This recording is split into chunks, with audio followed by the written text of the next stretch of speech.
कराची में दूध मजीद महंगा हो गया है। कमिश्नर कराची ने 1 लीटर दूध की कीमत में 20 रुपए का इजाफा मंजूर किया।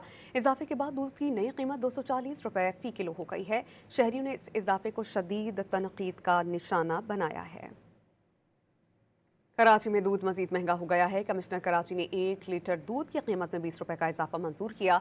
इजाफे के बाद दूध की नई कीमत 240 रुपए फी किलो हो गई है। शहरियों ने इस इजाफे को शदीद तनकीद का निशाना बनाया है। कराची में दूध मजीद महंगा हो गया है। कमिश्नर कराची ने 1 लीटर दूध की कीमत में 20 रुपए का इजाफा मंजूर किया। इजाफे के बाद दूध की नई कीमत 240 रुपए फी किलो हो गई है। शहरियों ने इस इजाफे को शदीद तनकीद का निशाना बनाया है। कराची में दूध मजीद महंगा हो गया है। कमिश्नर कराची ने 1 लीटर दूध की कीमत में 20 रुपए का इजाफा मंजूर किया।